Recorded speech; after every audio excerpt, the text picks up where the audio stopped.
Twinkle, twinkle, little star, how I wonder what you are. Up above the world so high, like a diamond in the sky. Twinkle, twinkle, little star, how I wonder what you are.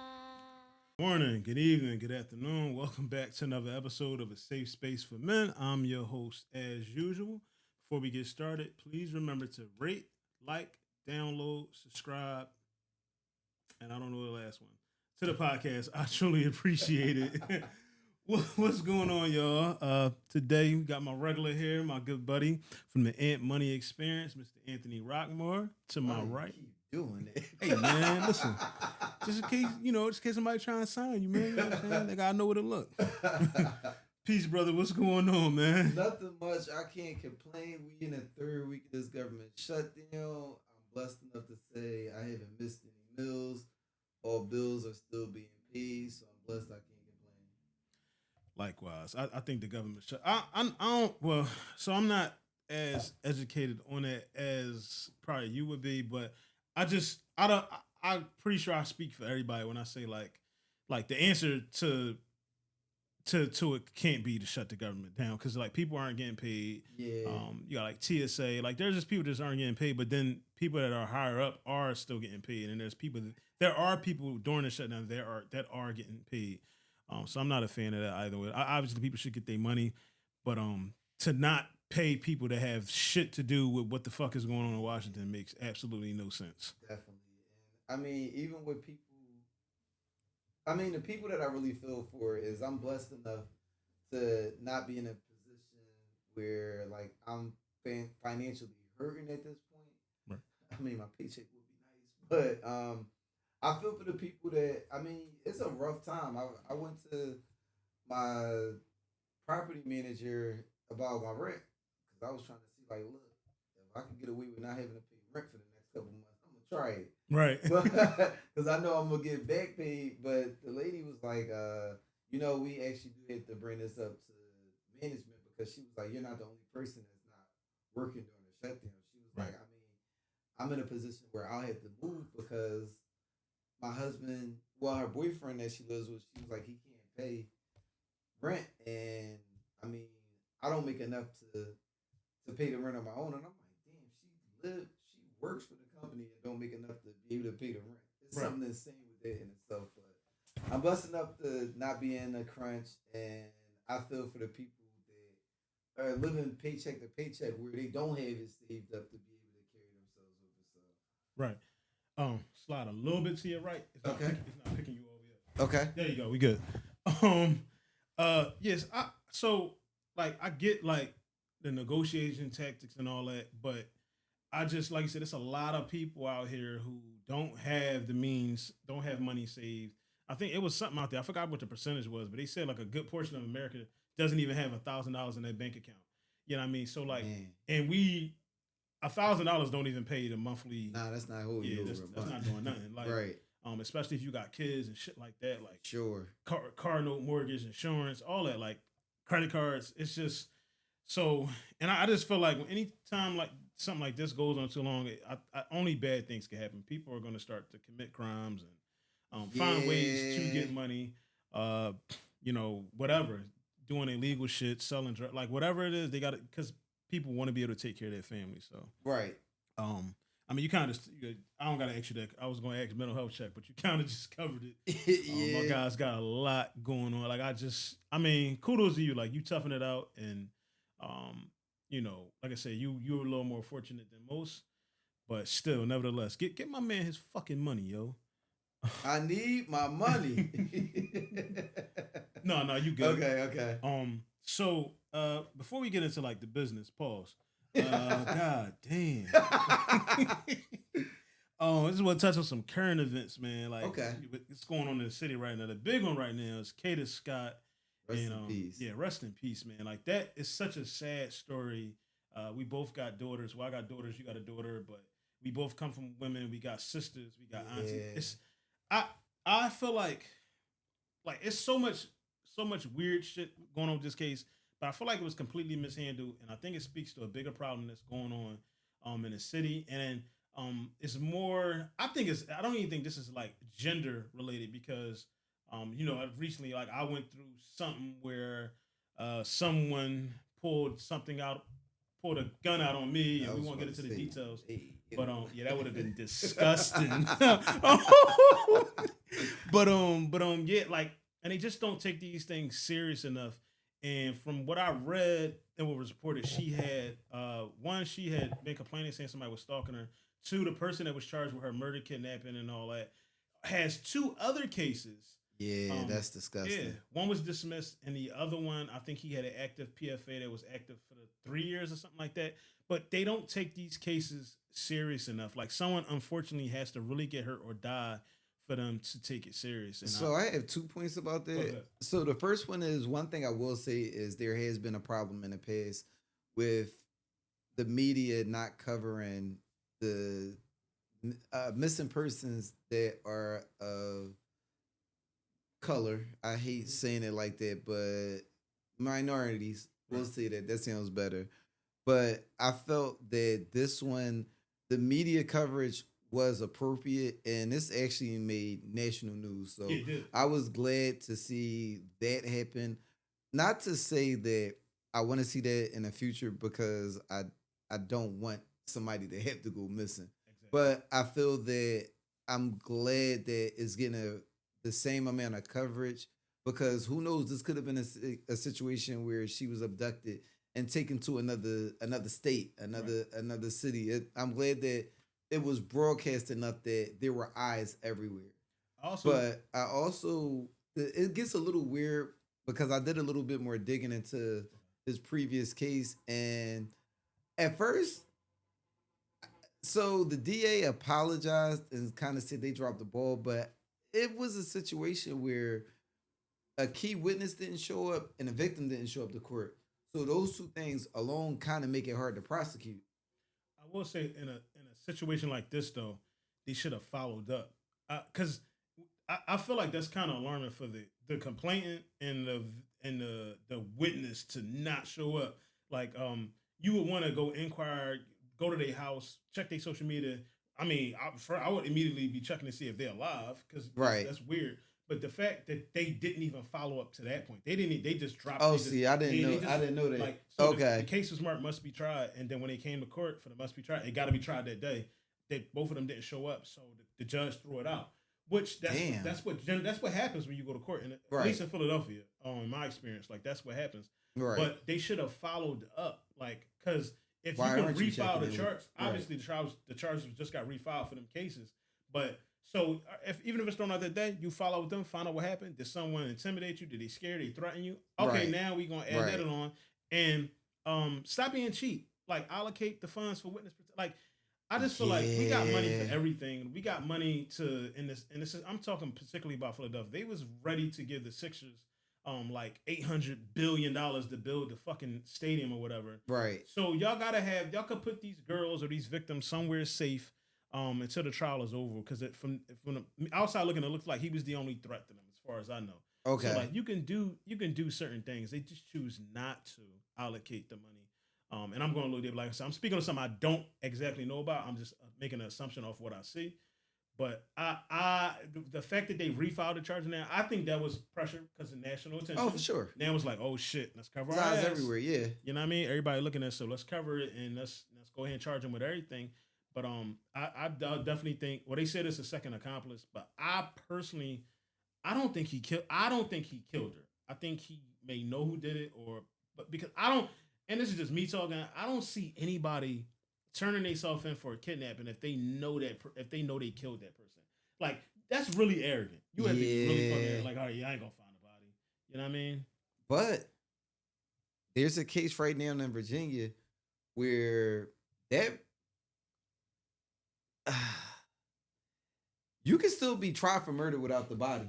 Oh yeah, circumstantial evidence. Yeah, yeah. Yeah. There's a situation in Virginia right now where a lady she went missing, and her coworkers actually called the Mhm. police because they knew that there was some domestics going on in the household, and the police this guy has been arrested since March, and they have yet to find a body. The guy is not saying anything.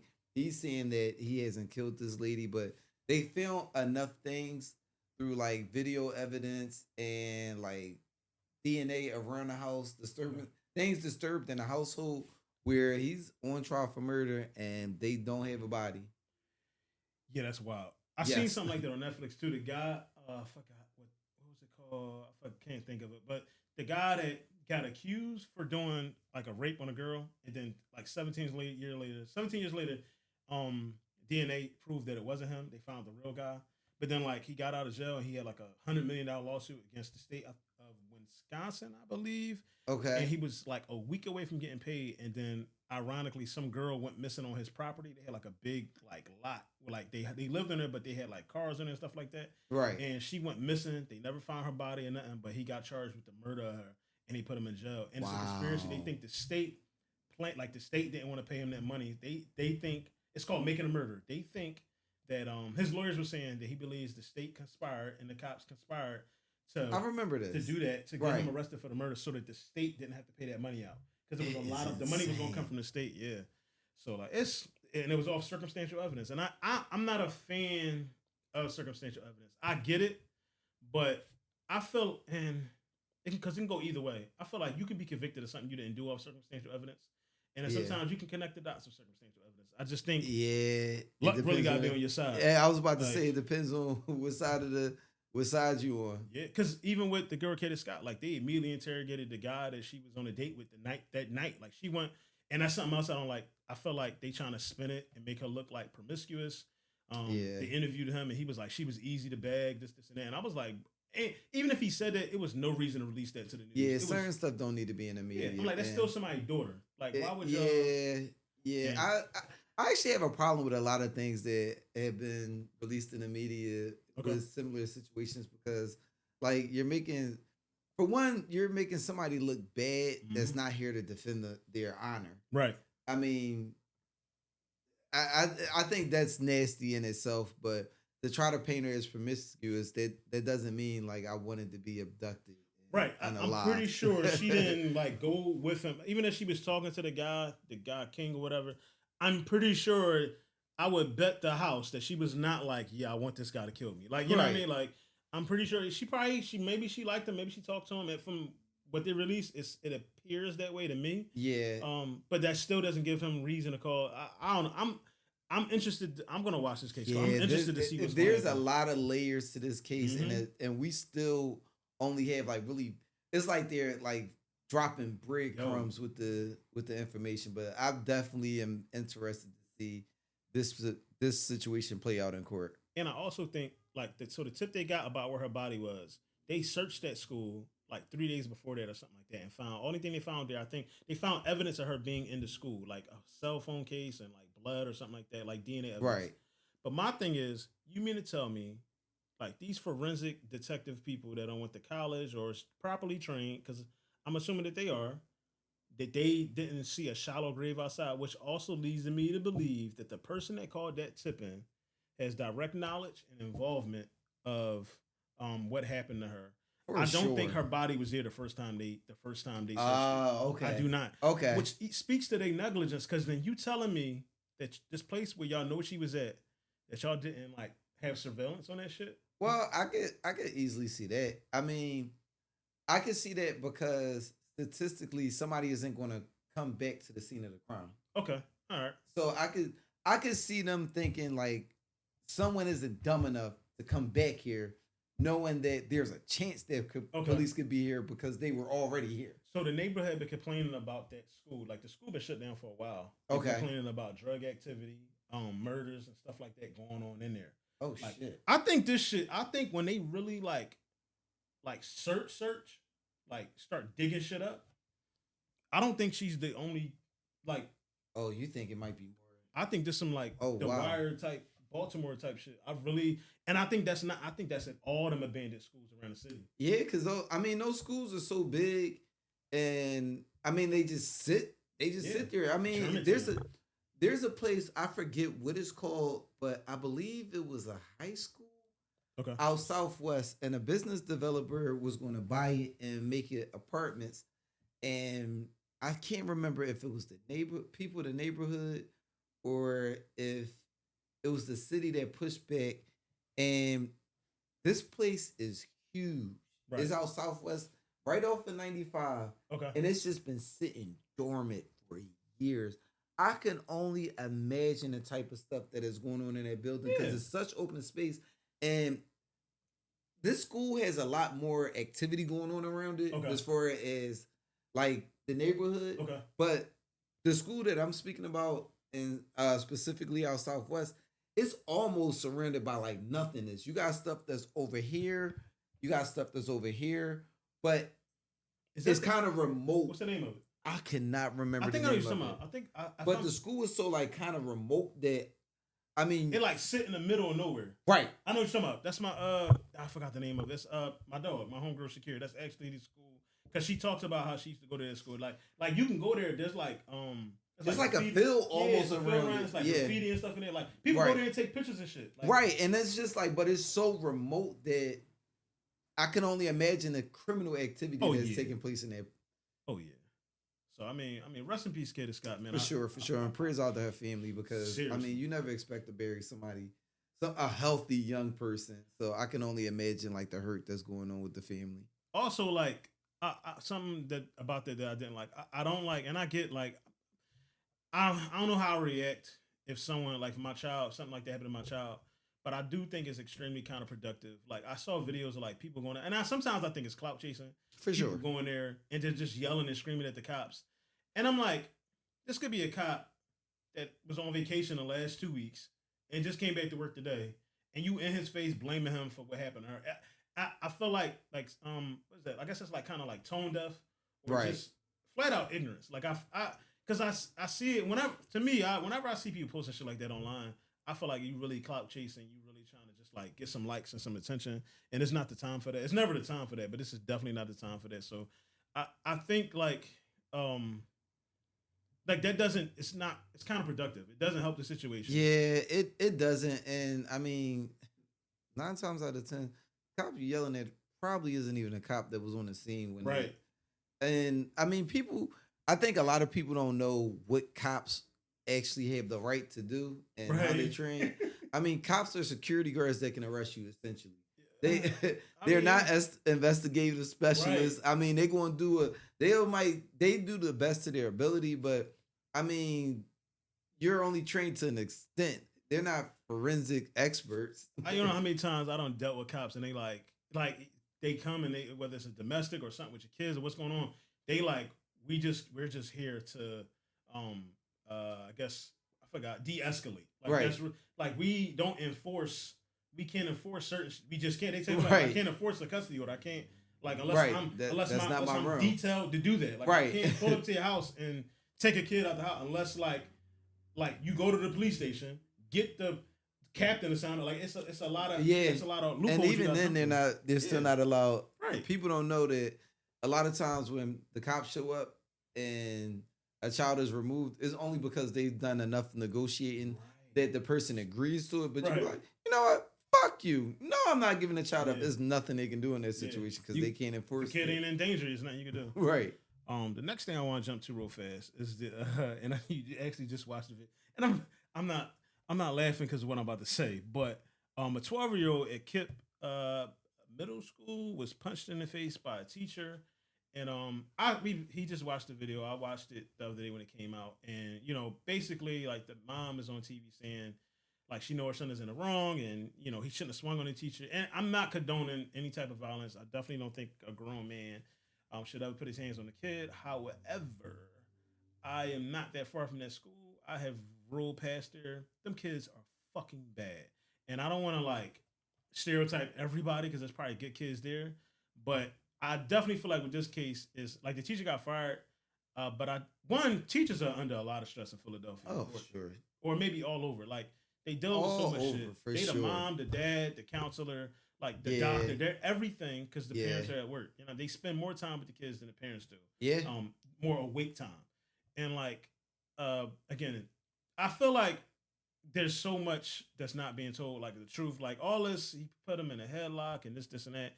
I don't see a grown man putting a kid in a headlock and then turn around and punching him. I just don't see that happening. So, Now, I would say I could see me doing it because I am also an advocate for violence.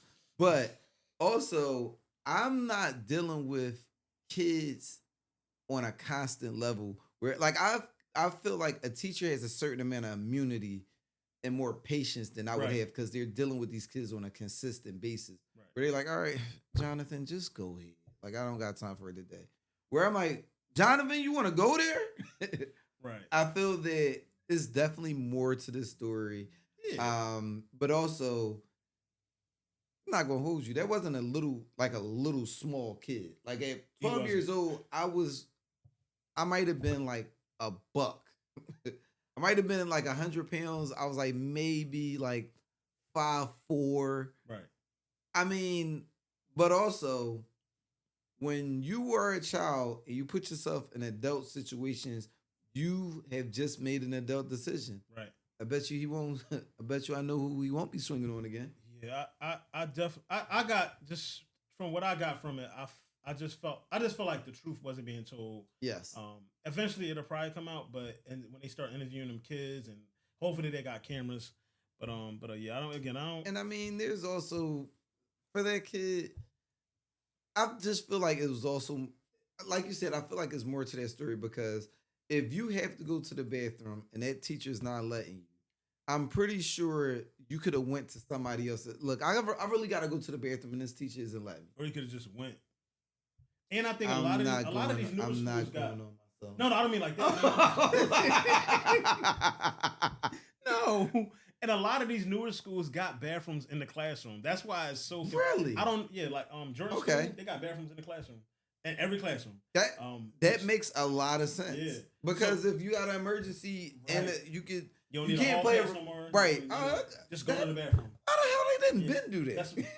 Right. Yeah, we was raising your hand. I gotta go. I gotta take a shit. Like it's just like right. But yeah, hopefully, like I'm glad the kid. Hopefully, speedy recovery to him. Hopefully, the teacher lands on their feet. But teachers overall, I could never be a teacher. For sure. I would never. I don't. For sure. I don't think it's a dollar amount. I don't have the level of patience. Unless I can get retirement money in 1 year, unless you paying me $1 million for 1 year, all right, I'll tough it out for 10 months. Man, I remember I was dating this teacher, and the pandemic is another thing that let me see that I really couldn't be a teacher. Mm-hmm. Because I was dating this girl, and she had 30 kids in her class. She was on a Zoom, and she doing breakout rooms. So then she, as like some of the kids are going to other rooms to do other activities, she has to stay behind to help some kids that just require a little bit more attention. And then she also had a son that had adolescent diabetes. Okay. So she's going in to not only make sure he's taking his insulin, but make sure he's doing what he's supposed to do in school. Which was, I was like, yo, that's insane, because I forget some of these teachers still have children of their own. Right. Yeah, man, I said can't do it. I can't wait till my kids went to school during the pandemic. Like, because, just as a parent, your day, you value your days off, especially when there's no kids in the house. Like, right. You know what I'm saying? Like, I hate when I forget to check a calendar and like I'm off for work this day, and I wake up in the morning, I get Jordan ready to school, and Jordan's like, there's no school today. I'm like, what? Like, what do you mean? Like, so like, yeah, God bless all teachers, because I couldn't do it. I couldn't do it. But yeah, moving along. We are both now fathers with daughters in college, yes. Which is a beautiful thing, I guess. Not I guess. I know, like it's a great thing. Right. Congratulations to my daughter. Congratulations to CC. Appreciate it.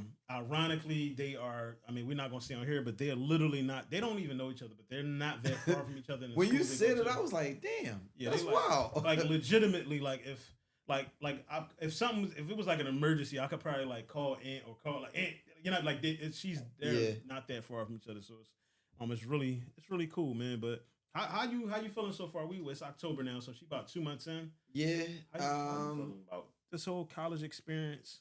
It's funny because like I was a little concerned. There was an incident that took place with my daughter right before she graduated high school. Okay. And it made me kind of question her decision making. Okay. So it made me a little nervous, but also I'm like, she still has to experience things to know how to react in situations. And I would say I'm definitely proud of her because she was telling me about like the party, and I was like, that's different when you're in college, but she's going to enough events in high school where she kind of knows how to navigate it. But it's a little different now because it's more alcohol and drugs and stuff like Right. that around. And I mean, I gave her a couple lessons like, hey, if you were drinking something and you put it down before you went to the bathroom, that drink is now done. Oh, Go yeah, for get sure. Absolutely. get another one. Yeah. Don't drink anything from a bottle that you don't see poured. Right. Like just things that I've learned that I don't necessarily have to worry about as a man, but um, she's going to her fair share of parties. I'm like, be honest with me, you know how your dad get down? Been some drinking. She was like, nah, I don't like the way.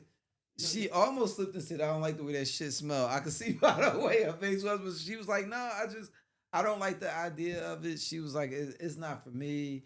Um, she's like watching the party. I was more impressed that she navigates around the parties. She's like, I don't go to the frat houses because I mean, there's always a sexual assault being reported after that She's at aware. that party. So she like, I don't even want to put myself in that predicament. Okay. She was like, then I don't want to go to a party for the cops to come shut it down an hour later. Mm. So I'm just really proud of her decision making, and even academically, she decided to take 6 classes, and I'm like, 6 classes is a lot. Mm. But the way it worked out was one of them is a class that is like a 1 day a week. The other one is all online. So I mean, Okay. even her decision making there is pretty good. How about your daughter? So I mean, we're not. Well, we still going through a little Okay, rough right now. got you. But I mean, from what I hear, she's doing okay. Okay, I mean, so from the intelligence standpoint, I know she's a smart kid. right. But I don't. I know that my children don't have street smart. So, I mean, right now with her, I'm just in a space of like, again, like I told you before, once a child of mine's proceeds to act like an adult or tell me that they're an adult, I'll respect it. And now I got to treat you like one. Right. Especially when certain lines are crossed, when being disrespectful, things like you just, it's just certain things that just, it's for me, is no coming back from.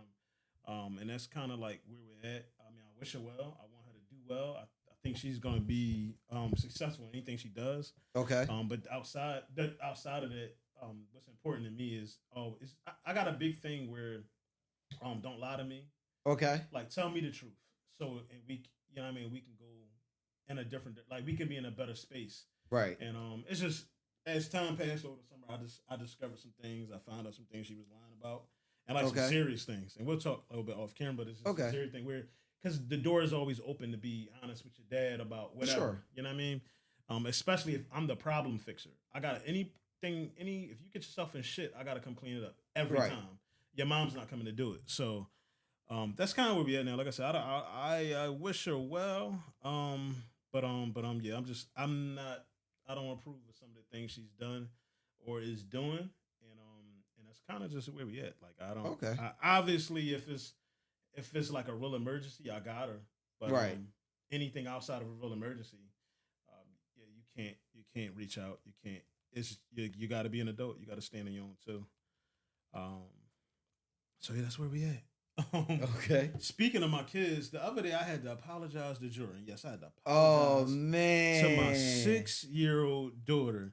So, I mean, life kind of been kicking my ass lately. Honestly, I've been under. I ain't gonna. I've been under a lot of, I guess, duress, stress. I don't know. Okay. And so I mean, we kind of got a routine now. So like, I was getting her dressed, and like I had told her, I was like, hey, she had a skirt on, so tuck your shirt in, and fix your collar.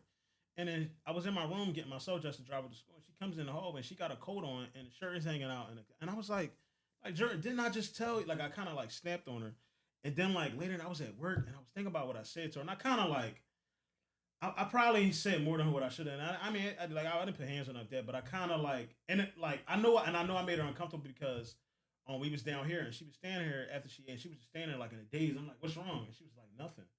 And then like I was at work and I was really thinking about it and I felt bad. So when I picked her up from the sitter, like I was like, Jordan, I'm sorry for how I yelled at you this morning. Um, I expected this of you and you didn't do it. And she was like, and Jordan is so Jordan is like the perfect kid. And like she's like, it's okay, daddy. I still love you anyway. And it's like those be the moments that kind of like hit you in the feels because it's like I'm raising a good kid, but like she was like a 6 year old is able to like be more patient and forgiving than even I am. You know what I'm saying? I'm Because not gonna lie to you. Even the story that you told me off camera, for her to be her age, she has a lot of emotional intelligence, yeah, which is very impressive because I feel like the way she navigated and the story that you told me, I was like, well, shit, I feel like I was grown when I when I yeah, picked up on that. yeah. Like Jordan is like I don't I ain't obviously I don't have a favorite kid, but He's lying. Every parent has a favorite. Every parent has a favorite. Don't even sit here and lie. All right. Jordan probably is. Jordan, that's my dog. Everybody know that. Like Jordan is my right hand. That's my security. But yeah, I was really at work like that day. I was to the point where I wanted to leave work early. I was like, I'm about to just like leave work early because like I wanted to see my kid. I wanted to like, you know what I mean? Because it just didn't sit right with me. So I had to apologize to her. I had to tell her, you know what I mean? Yeah, And like I really want to like set the tone early, like for her to understand. I've done it all my for kids. But sure. that open, lovely communication, the ability to like come to your dad. Your dad is going to admit when he's wrong. You need to admit when you're wrong. Like really be the example, Right. and just show her. But yeah, like I ain't gonna. It really hit me. Like when she said it to me, I was when she said it, we was in the car, and then she said it again. I was giving a bath. I was like, I'm sitting there. I'm like, you about to make a thug cry. Like, yeah, but My yeah, eyes are sweating. but yeah, Jordan, y'all know how I feel about. But no, I Jordan, think man. that's very dope of you as a parent because I feel like our parents definitely weren't apologizing to us when Oh we were fuck younger. no. And I had a situation with my daughter, and it got kind of out of hand. And she was about 16, and when I set her down, I did apologize for my portion in it, Right. but I did let her know what made me get to that reaction Right. because I think we got to a point where it almost turned into a physical fight, and I Right. apologize for that part of it. But Yeah. it's also almost along the lines of the situation that went with your daughter. Like my daughter, like she said some stuff, and I'm like, whoa, I'm still your dad. Yeah. And I mean, she mouth off some things, and I was like, you putting yourself in an adult position. I'm gonna tell you, if you were not my child, you would be eating fists right now. And I would just have to apologize later. But she took me to that point. So I got this thing. I tell my kids all the time. You don't know nobody that can beat me. The person that you know that can kick everybody ass is me. Right. So you don't know nobody that can. That don't mean I can beat everybody, but you do not know anybody that can deal with me. Right. So proceed with caution. Like it's just For sure. It's because when I get to getting crazy or I decide to put hands on you, the person you would call is me. Right. There's nobody that's coming to save you. Right. If you call your mother, she can't do it to me. I don't want to go too far, but Call the police. yeah, okay. Call them. It's cool. I can make bail. When I get out, I'm coming back. But that leads me to like just in general. Do you have a hard time apologizing? Oh, it's And crazy. Before you get that real fast, and I don't want that because I don't want it to. I don't want to go nobody's head. I don't want anybody to feel like I'm treating any child different than the other. I mean, and I want to say there will come a time where me and my other daughter, we probably will sit there and have a talk. But there's nothing that I feel the need to apologize for. Okay. At all. Like we've talked in depth. Right. I don't think I mishandled anything about this situation. Even with people that don't agree with the direction I chose to go. I can see why you went down that path. Yeah, they all said like, wait, no, but we understand why you did that. We don't think you're wrong. I wouldn't have approached it that way.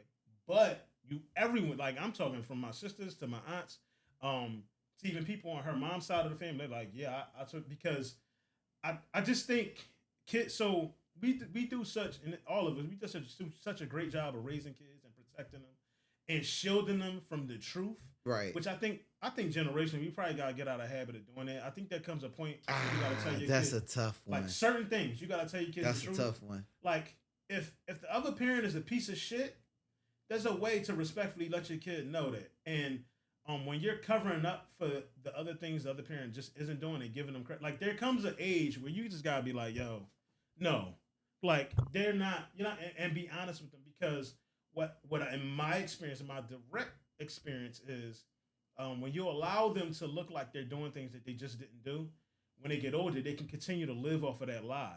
Yeah. And it becomes harder for you to prove it because then it just looks like you're being a bitter parent or you know what I mean. Oh, well, you're just saying that because we're not gonna. No, I'm saying that because that motherfucker is a piece of shit.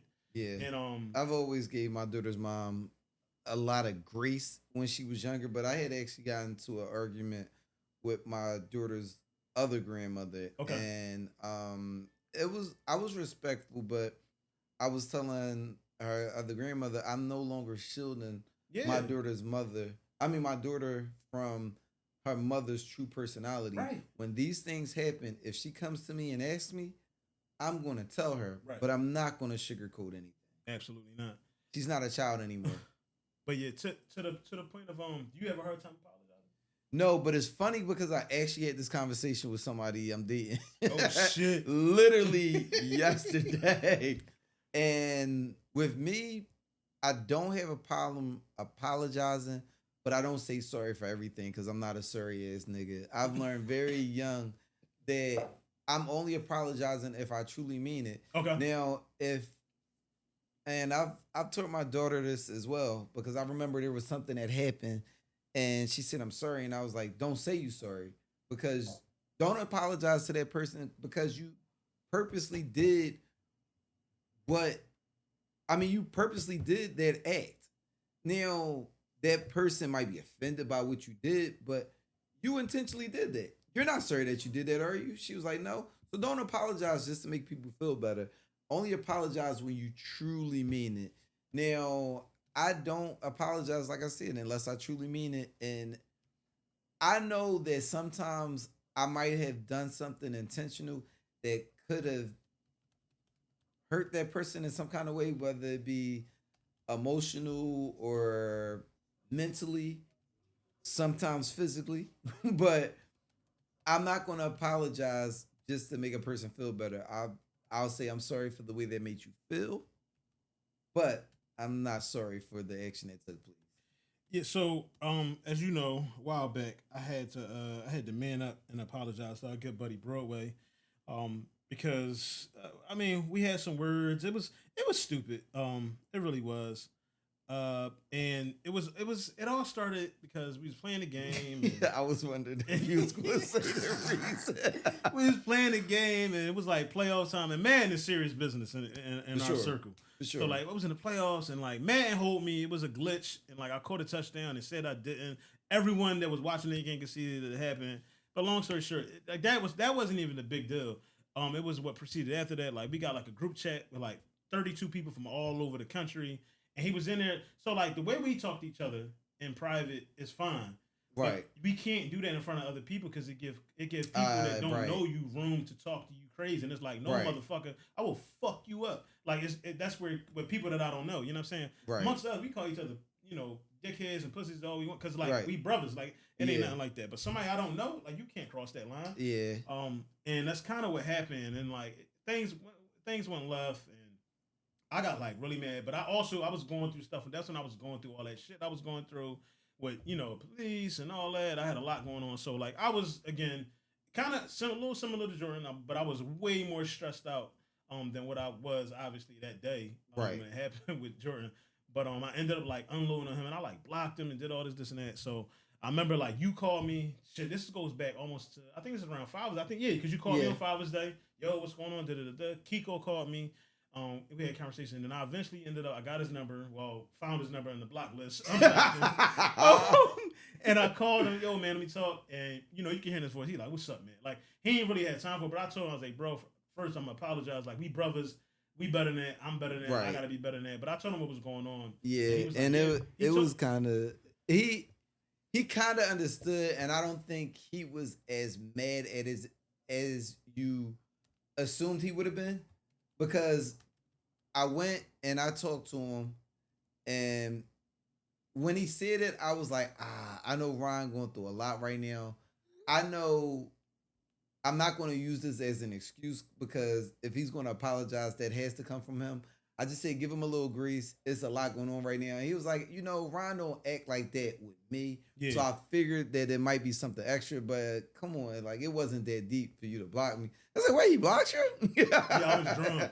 Yeah, I was drawn. Like I said, bro, you know what? And I've been working on that myself because, I mean, just overall, like not crashing out. Because, like, I've been trying to find a balance, which is why I need to actually start therapy back up soon. Because my therapist done such a wonderful job with me. But just, I don't have it in between. I'm either really calm or I go to 10. And, like, I've been working on having it in between. Like, when people just, like, do stuff to irk me, I kind of just, like, I talk to myself in my head and I'm just like, it's kind of like 3, 2, 1, 1, 2, 3. And, like, you know, like, whatever they doing, like, you know, it don't always got to escalate. Because a lot of times, you could be really catching me at a bad time. You could do something that annoy me and it catch me at a bad time. And I gotta like get better with that. So I definitely understand. Yeah. And sometimes some people are just fucking stupid, man. Like honestly, like some people are just stupid, bro. I think I can relate to that though, because I think that I've always had a very nonchalant approach to like confrontation. Right. Like I'm confrontational, but I've had a nonchalant approach to it because most shit is stupid. Right. But then there's been like, as I get older, there's just some things that I just can't, like I just see red and I can't avoid it. No, yep. I'm addressing this full on and it's just like, damn, I could have took a step back. So I definitely can understand how you can have like, really, I don't care about it at all. And then like that extreme, like taking it overboard and it's just like, you made me do it. And it's like, you know, it's healthy masculinity for one to like be able to apologize to your brothers. For sure. And then of course, I'm surrounded by people that like hold me accountable and be like, yo, Ryan. Like Kiko is famous. Kiko will call me like, yo, like, bro, you bugging, dog. I'll be like, all right, and man. That's funny because Kiko's the last person that listens to somebody. The last person, man. So question, how you feel about dating dating women with kids? I've never had an issue with dating somebody with kids. I think the only thing that like is kind of bad is that I was talking to somebody recently and she was saying like, I really love when I see you around kids because she was like, the way that you interact with kids, one, I could see that you just have like a real genuine love for kids. And then two, she was like, the way kids react to you, it's an indication of how good of a person that you are. Right. So when I'm dating somebody with kids, like the kids naturally like me, even if they're like, I remember I dated this one girl and I went to say like hi to her daughter and she was like, oh, my daughter doesn't like people. She never is. By the time her daughter was like leaving because she was going with her dad, she was like, bye, see you later. The fuck? She never likes people, but kids get attached. That's the big thing that is always like kind of rough when things, but I've never had issue with dating somebody with kids because I mean my entire adult life I was a parent with a kid. Right. So like not selfishly, I'm a wild statement. I never want to be a stepdad again. And what I mean by that is more so to like small kids, kind of like what you say, like getting attached to kids, like having a relationship and getting attached to kids, and then like the relationship fall apart. And like I attach to kids easily. Right. So like you get in a routine of like I'm taking my kids or something, I'm taking my stepkids. Right. Or like I'm just used to that. And like when that goes away, it's kind of like a void. Even though I got my own kids, it's still like even you create routines with that particular kid. You miss the little motherfuckers. Yeah. Like, yeah. So I don't really like I mean I don't know because I don't want to deter any of my blessings. Right. But I obviously I'm not having any more kids. But like. I think motherhood is beautiful and all that, but I genuinely I don't know if I'll like dating somebody with grown kids would be easier. Like that's way different. But I think dating somebody with small kids, that's crazy, Ryan. I would have to be. I know, and I have small kids, right? But like I would have if I'm not against it, but hopefully it would be a situation that's permanent because. I ain't got time for shit to like that. It's a really uncomfortable to like, and then like you see the kids out, you out some, you know what I'm saying? It's real. No, I got you. I got one more failed relationship before I just turn into a reckless individual. Jesus Christ.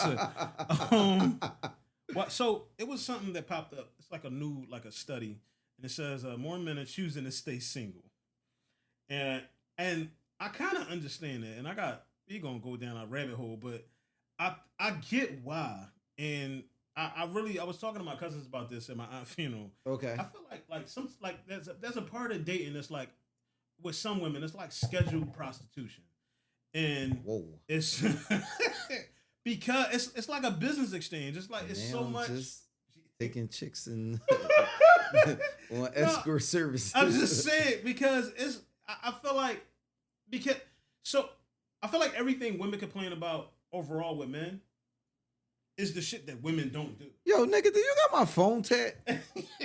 No, cause seriously, me and Corey was literally talking about this earlier. Like they be saying like I want a man that's intentional and a man that has money and a man that has a good job, and I'm just like, but none of y'all really got good jobs. None of y'all are intentional. Y'all all liars. Y'all don't like. You're still sleeping with your baby dads. Like it's like, and I'm speaking generally. Obviously not 100%, but it's like I don't know, y'all. I feel like y'all want men to have all these like qualifications, and like the women that are asking for these things are not qualified, Right. to be requesting these outlandish things. I think one thing also along with this is I seen a video where a guy was saying, you know, as the man, it's my responsibility when we first started dating, excuse me, to pick you up, pick the restaurant, pay for everything. He's like, what the fuck do you bring to this date? Like, what is your responsibility? And the girl was like, me showing up. He was like, what? I could do this She was shit by like, myself. she was like, yeah. She was like, do you know the preparation that it took me to get myself ready to show up for that date? He was like, what? She was like, I had to get my hair done. I had to get my nails done. I had to pick an outfit. He was like, that shit you would have been doing anyway. That's like me saying like, yeah, I had to get a relock. I had to get my shape up. I got hair too, bitch. Like what? Yeah, I really want to have this conversation with a group of women to really like try to get a perspective, because I really don't. That part is something that is just instinct, but I never actually gave it quality thought until the guy had addressed it in their interview. Right. Which leads me to double standards. Double standards that I have a problem with. Men can't be stay-at-home dads. If a man is a stay-at-home dad, he's a bitch. But a woman can, and if a woman is I'd be a bitch. Listen, let the right one come past. When I was home on suspension, like I was having the time of my. It was 6 weeks of pure peace. I was getting paid to be at home, and all I had to do was just be a dad and keep my house clean and go to the gym and record podcast episodes. Like I was living in my hobby. And like, but yeah, like women, if they a stay at home mom, it's the hardest job in the fucking world. Like, and it's like that's a double standard, because there are dads out here, like me, that are really just single dads. Like like everybody thinks a single parent thing is a woman thing, and it's not. I know a lot of single dads. Definitely. I know a lot of dads that are raising their children without the mother, be it their mom is not available or the mom has passed away. Right. Like these things happen, and I just feel like it's so one sided. Like women are the only people that deal with this, and it's like no. Let me get a high paid lawyer wife. I got it. Don't man. Listen. Now, there will be a credit card attached to this that I could buy bullshit with. Aside from the necessities we need. Now I can't cook. We'll have to meet halfway there. But I wouldn't absolutely mind it, but I can't cook, so I'm a little cooked in that area. I would be a great stay-at-home husband. I know how to cook. I can clean. I wash clothes very well. I know the right candles to pick out. You know, I know like my kids. They're always dressed good. I iron clothes. Yeah, and like I said, I can cook. I can cook. Like I cook Thanksgiving meals. So, and you know, I mean, I'm good at other things too. We won't get into that, but some men also can't date when their lives are in shambles. Men can't date if their finances are in order. I don't think anybody should be dating if your life or your your finances are in shambles. One of the reasons right now why I'm not dating is because I feel like I don't have everything in order. Like for me, like I feel like I got shit I need to work on in my personal life that in order for me to be ready to date. But like a woman, if she broke, if her life is in order, and she don't know where she gonna live at, she can still date. She can still go out and get a free meal. And I feel like that's another double standard I have a real problem with. I feel that if you can't show up as the the person in your best shape, like Hmm. if you showing up to the pickup game and you ain't got the condition to play the whole game, Right. sit on the side and watch. Yep.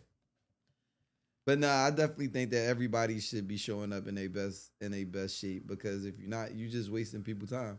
And I respect the fit because I had this conversation with somebody else recently, and they were saying how because of everything they had going on, they weren't in a position to date at that time. And I was like, I really respect the fact that you acknowledge that and let people know that that's where you're at.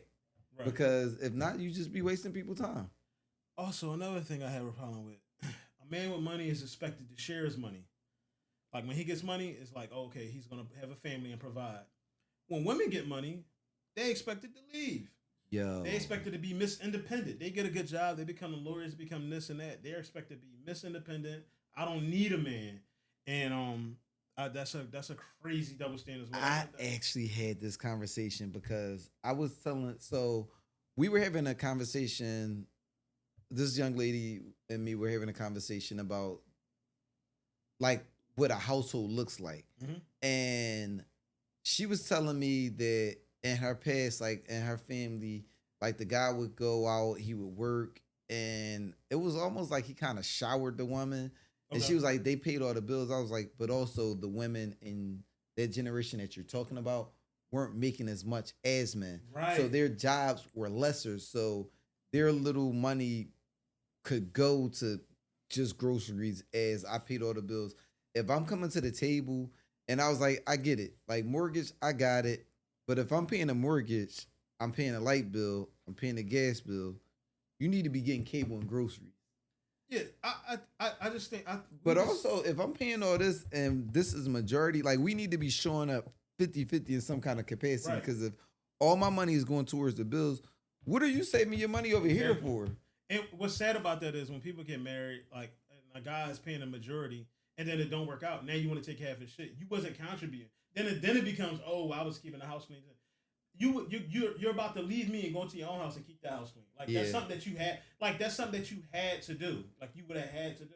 Like that'd be like me trying to like get reimbursed for all the mortgages I paid over the last 10 years. Well, I paid mortgage for you to live. Now I need my money. That makes no sense. Now, one thing I respected is I really love the way my parents Mhm. had it where like my dad, for instance, from what I remember, I know he paid the mortgage, he paid the electric bill, and I want to say like gas or water, one or the other. Okay. But I know my mother had one of the lesser bills, and she bought all the groceries.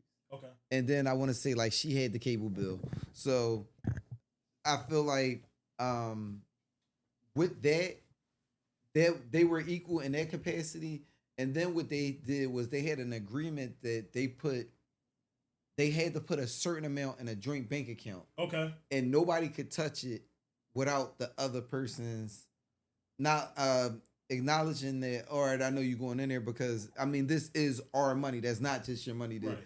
dip into that. But I respected that because also they had like their own credit card stuff that maybe my dad might occasionally pay for my mom's, but they still had separate finances but agreed stuff together, but also a pot that we're both putting into Right. that benefits both of us. Right. Another double standard I have a problem with, and somebody probably gonna hate me for the analogy I'm gonna use, but men can't be deadbeats, but women can. I feel like ladies, y'all don't hold your girlfriends that are shitty moms accountable enough. But if a man is a deadbeat, you gonna get blasted on social media, Twitter. You're probably gonna post a social security number on Facebook. Like, it's insane. Like, and a woman can also say she only wants to date a man with money. But if I say my preference is a woman who is fit, now Shit, I'm body he shaming. really fucking did that. Now I'm body shaming, and it's like, no, I want to date somebody who I know is going to be fit and going to be here till she's 85. You know what I mean? Have you ever seen an overweight That's old the person? crazy part Like, about it though, is because I think you saying you want a woman that's fit is more reasonable than somebody saying they want a rich person. Right. It makes no sense. I think that's definitely more reasonable. But it's all, I think the money thing is also because like some women are like looking to be saved, and like we don't have that ability to be like, "Ooh, come save me." Like we don't have. Yeah, like it was funny because even with this, like with the shutdown situation, my dad he reached out to me and was like, "Yo, how's everything?" And like, if need be, like, you know, don't hesitate if you need to reach out. And I'm like, nah, like I'm gonna figure this out. Right. But that's how men are. Right. I was like, I gotta figure this out because the same way when I was younger and you said, listen, you ain't gonna always be able to come back here. And like when you get in the gym, you gonna have to figure it out. I took that to heart. Right. Now I'm here. So it leads me to what's your non-negotiables with dating? No fat bitches. No, I'm joking. I don't know. I feel like I don't really present like non-negotiables. I think like the only thing, of course, like anybody can't have a bunch of. Oh no! Oh, You it's the feds, y'all. It's the feds. Oil. But I think that like I don't want a person with a bunch of kids and a bunch of baby dads. But I feel like outside of that, I don't really have a bunch of stuff that I could just throw out there to be like, yo, no, that's a non-negotiable. I think that is little stuff that comes along the way that I say that I don't like. Like I played this dating game, and it was like a get to know you type of thing. And Shorty came across this card, and it was like, what's one thing that's a pet peeve that you have about me? I was like, I hate the way you drink out of glasses. She was like, what? I was like, yeah, you do this thing where you like, yeah. And I was like, and I thought, right. I was like, I thought that it was a thing like maybe you was just really thirsty that day, but I noticed you do that every time you drink out of a glass, and like also hate when you eat, you don't close your mouth when you eat. That shit burned me. And then I was like, and then you try to talk when you eat. Like one day she was like, she went to talk and I was like, yo, talk to me when you finish chewing your food. She was like, I'm not a kid. You're acting like one. I did it to a girl that ate her food with her hands. Oh fuck! You know what? Where were you raised? Yo, I was on a date and a girl was like licking her fingers at the we in a restaurant. Okay. Like it's not like we in a crib, right. Even though I wouldn't have liked that either. But she started licking her fingers, and I'm like, yo, are you really like licking your fingers while we out here? She was like, how else am I gonna get it off my hands? I was like, wash them, wipe them off with a napkin. But yeah. I now when I'm eating wings, but by myself, pause. Whatever.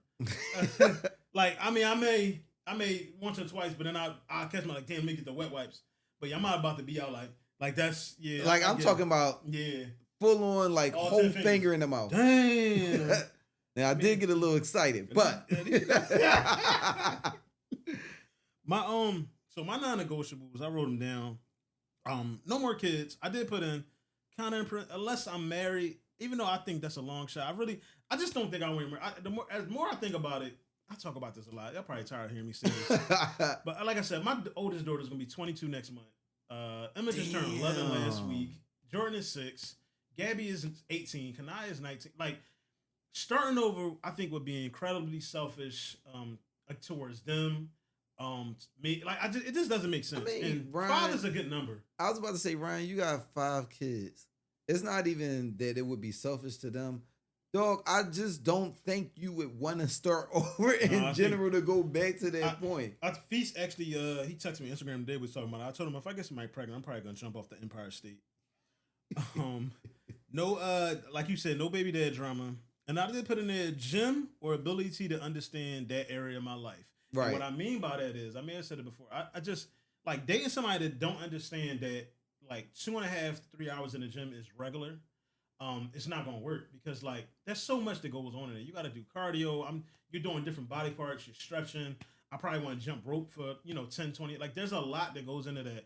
You know what I mean? I'm talking to my gym friends, even though I don't know their name. Like it's a lot going on in the gym. You know what I'm saying? Like, but also that's where I watch my shows at. Like it's. I think that also a person that's with you should be able to understand that. Like I don't personally spend that much time in the gym, but if that's something that's your regular routine you've been doing since you first got with that person, that's something that brings you satisfaction. That's a hobby. That's a way of life. Like I think a person. Reset. I think that somebody coming in just has to understand it. Yeah. The last thing I did, right? I wrote like I'm also kind of hitting on what I just said a couple minutes ago. Like I'm also not going to date until I'm not ready. Until I'm ready. Even though like and like I notice I'm getting better with that because in my younger years or maybe in my recent years, like I would entertain somebody knowing full well like I'm not ready for anything and stuff like that, and he would obviously 9 times and a half out of 10 it would not end well or it just wouldn't work out. Yeah, because you like leading that person on. Yeah, exactly. Yeah. And ironically, like somebody I can't say who. I won't even say where they work because that'd just give it too much. But I was cracked on recently, and I handled it in a respectful way. Like right now it's not a good time, and I was just being honest. Right. But a lot of times women don't want to hear that. A lot of times that makes it more aggressive. Oh but yeah, I've talked about that. I've had 2 incidents this year. One young lady that I told her like, "Yo, we've been playing this game off and on for years. I don't want to do this anymore." Right. And she verbatim told me, "No, this is not over until I say it's over." And I was like, "What in the thin line between love and hate?" Like I let Perry movie on it. Right. And then there was a younger young woman that wanted to talk to me at a pool party, and I was like, "Wait, how old are you?" She was like 23. I was like, "You too young for me. My daughter is 18." She's like, "I'm not trying to date your daughter. I'm trying to date you." Jesus. And I was just like, they are aggressive. I was like, "Well," and I mean, this has happened to me multiple times. And one of my friends was just like, "It's just that women are not used to being turned down in that capacity. So when you're doing it, they just can't accept it. Like it's not like it took me enough to build myself up to come over here and talk to you, and you got the nerve to tell me no." Yeah, but that young lady though, I ain't gonna lie. I've had my eyes on her for a while, but Ooh. Yeah, not in a creepy way. Oh my god, been peeking through the blinds.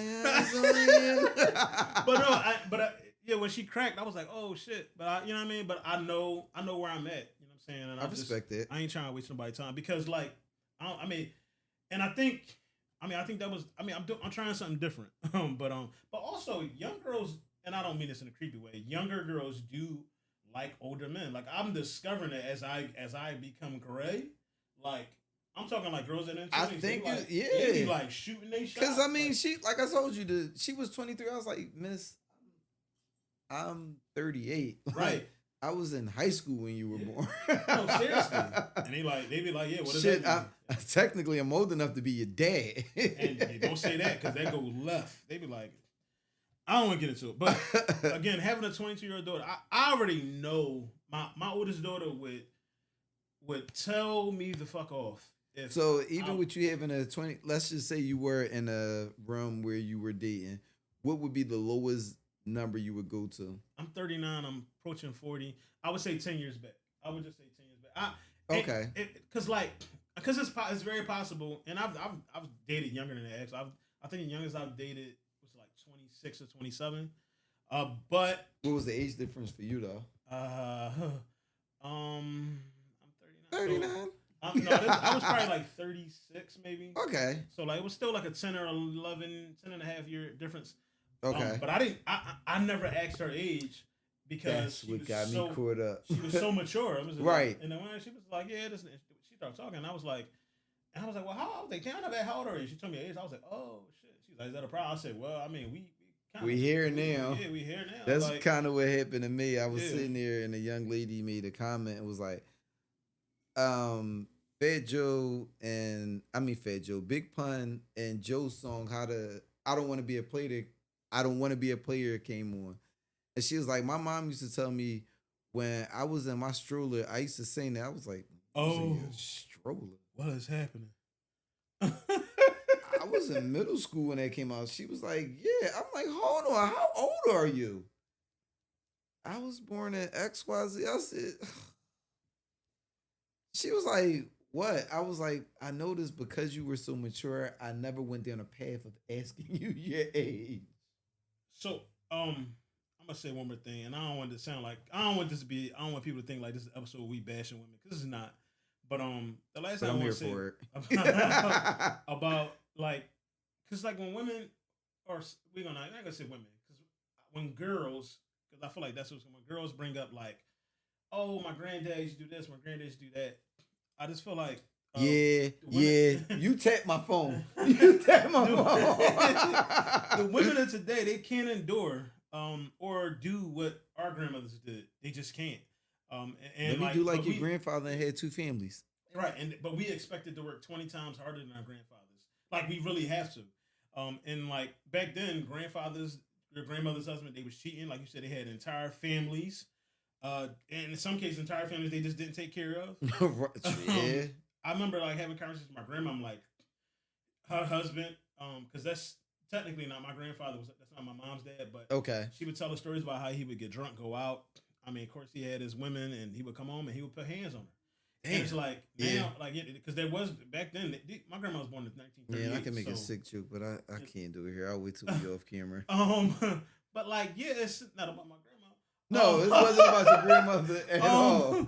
But I was yeah, gonna like say I think we should go back to certain things. Jesus Christ. Well, JK. but yeah, like I just feel like they can't endure and they can't do certain like the way that our grandmothers were moving and being they was some strong women. Yeah. Some really strong ass women. They were dealing with all that from their husbands, dealing with the civil rights shit, dealing with being less than like they were dealing with a lot. And now women have so much more empowerment than their grandmothers had.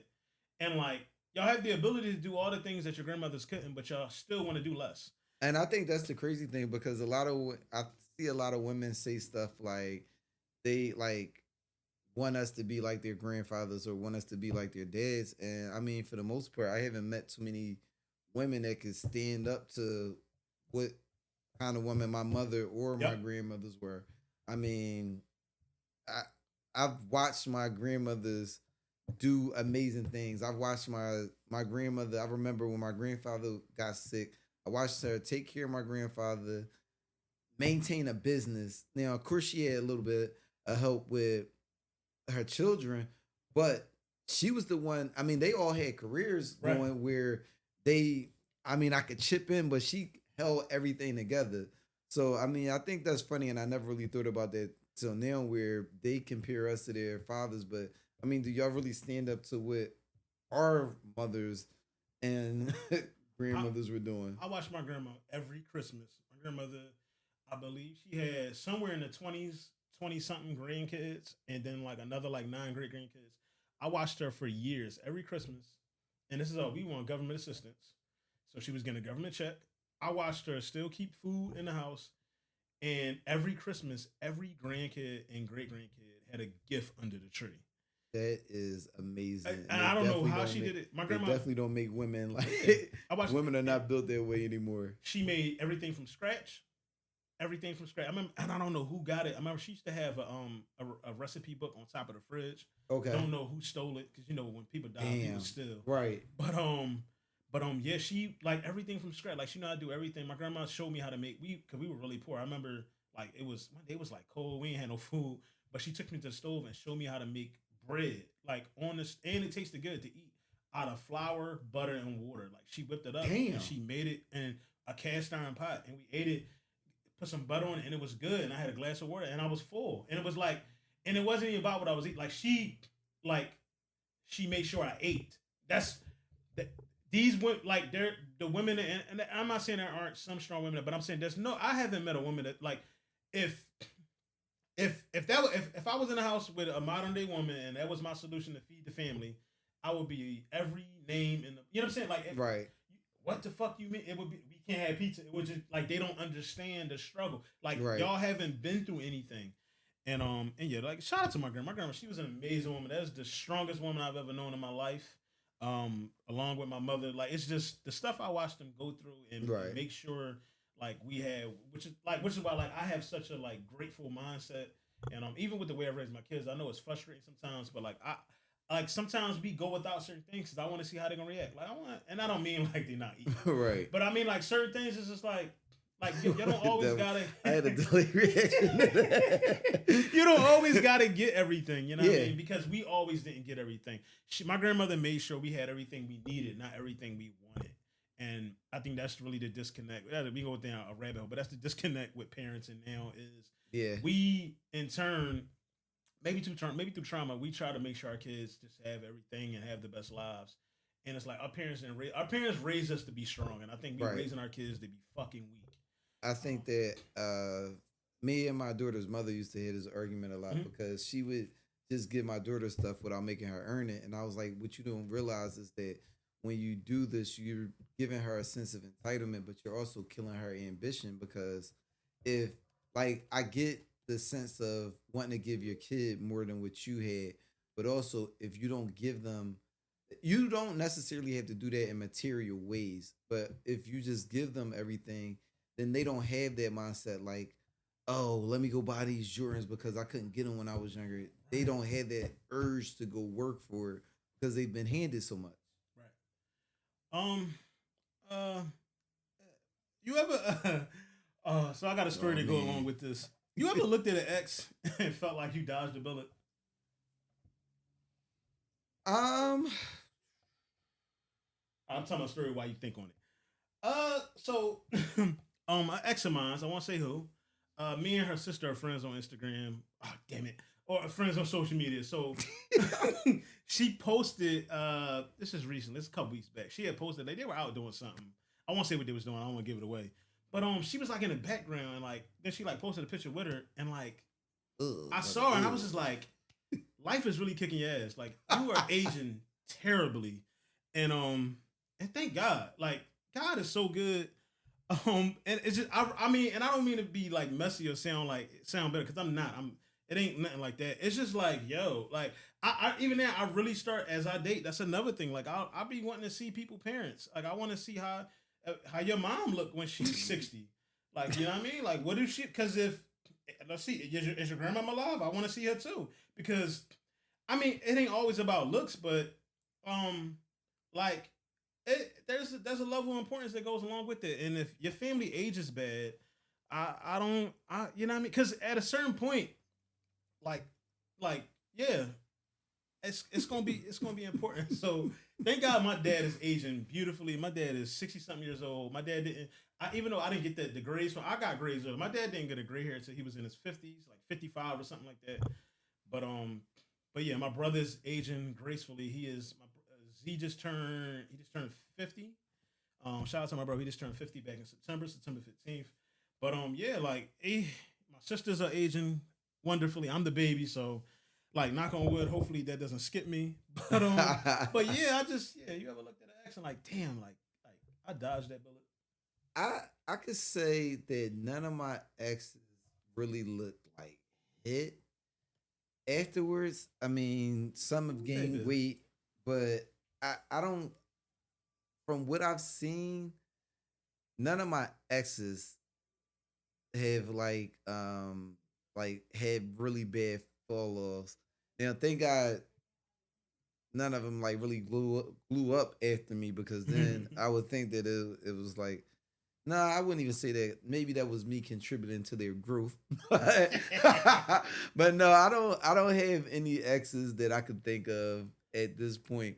Now I'm gonna be mad because I'm gonna be thinking about this, and and this going later on. Somebody gonna pop up and be like, God damn it! You gotta send me a video. I'll insert it. Pause. One last question. I'm gonna get into some serious stuff. So how would you feel about like your partner, your girlfriend, your wife posting their dead ex every birthday? Ooh. Now, is this like their? Do they have a child? Not even that, but I mean like just like their ex boyfriend that just died. Like they was together for a while, but like I don't even think my last question is really relevant to your question. I've I wouldn't like it, but I don't. I think is rough because if the relationship ended while they were together and a person passed away, I could see how like going forward that would take a toll on you. But also, I think it would depend on like it would have to. I think there's a lot of factors that goes into this because how long ago were they deceased? Right. How long were they together? How long have we been together? Right. What was the dynamic? I think there's some factors in there, I but think every year, every year, and we're not talking like just a picture. We talking about you post like they're posting like a video, like a collage. or like a collage of pictures of them together. No, you doing too much. Yeah, that's what I'm like. No, if you post, because it's given like you want to join them.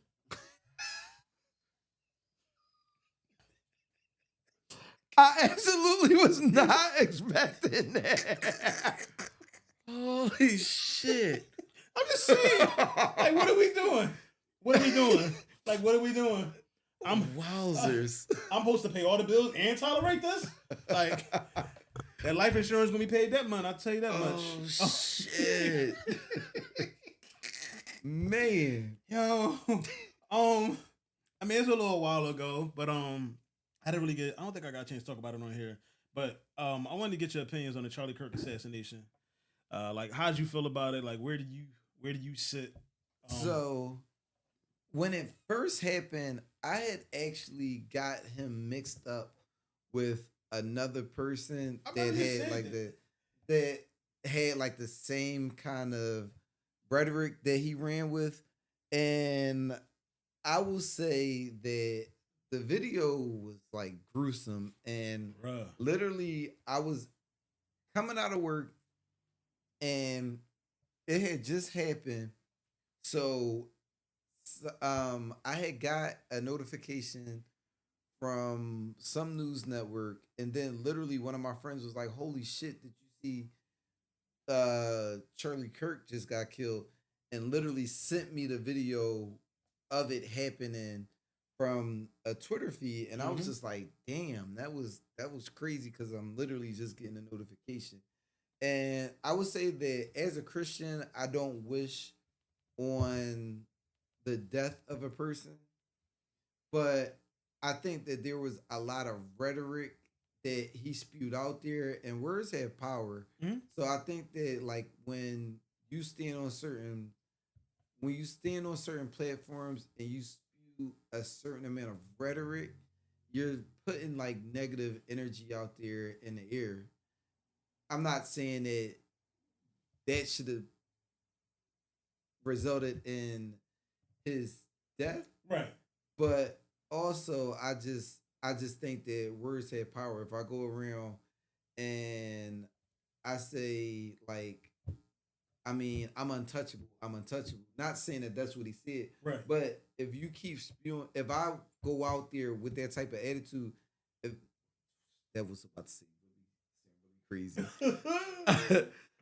somebody eventually is going to try to test me, right? Yep. But by no means do I feel like that is a reasonable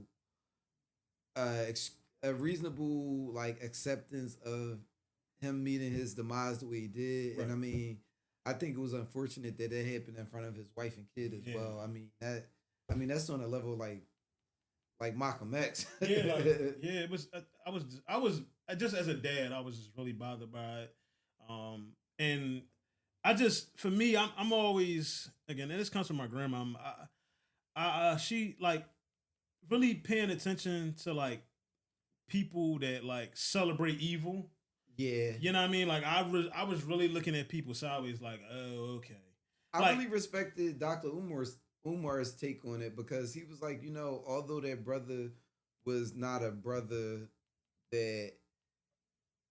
No, actually, he didn't call him brother. He said, even though that individual stood for rhetoric that was kind of harmful to our people, he was like, I think it's disgusting that people are gloating and praising his death. I'm not gloating in. Well, there's a couple people I have celebrated. Jesus Christ. But I am not actively. But those are people that I felt have done things personal. Okay. Or that I'm not even gonna say personal things that have directly affected. So like playing devil's advocate, I feel like with those same people that are like celebrating that if it was somebody from their ethnic group and like then like white people were celebrating it would be like, oh, he's a racist. You know what I'm saying? Like For sure. I just feel like people want it one way, pause, and it's they don't want it both ways. You know what I mean? Like, it's, Yeah, I mean,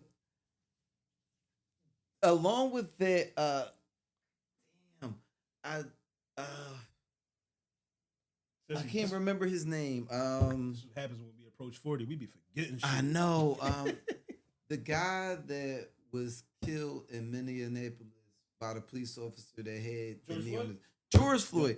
I was sitting there and I'm coming up with every name except for it. But I went and Black empowerment page that I follow on Facebook had put up rest in peace to George Floyd. And I mean the number of like comments that people were having were like disgusting. Yeah. I mean, a guy said he's 5 years clean. A guy said another person was like, yeah, I mean, the fact that so many people were like laughing and coming with hateful comments, and I was just like, this is disgusting. Right. Yep. This man has been dead for 5 years. Yep. And this is a Black empowerment page. If you don't have anything good to say about this, just keep it right. Why are you even here? Yeah, man. It's wild, man. Yeah, I also think I think there was probably something deeper going on with the whole Charlie Kirk thing. Like now it's completely going left because like his wife runs it now, and I don't know, something about her just like rubs me the wrong way. Like it's something about her that feels like robotic. You know what I'm saying? Like it just, and then like now they're like doing something. Now it's actually going into like the direction of racism. Yeah, which wasn't what he. I don't feel like that's what he was on. With now, the Bad Bunny shit. With them they're having like an alternate Super Bowl show, and I'm like, and they're like putting like the real American Super Bowl show. I'm like, wait a minute. Listen. Like, what are we doing? I don't give a fuck if I don't understand anything that Bad Bunny is saying. I know it's gonna be lit. Right. But even outside, I just think like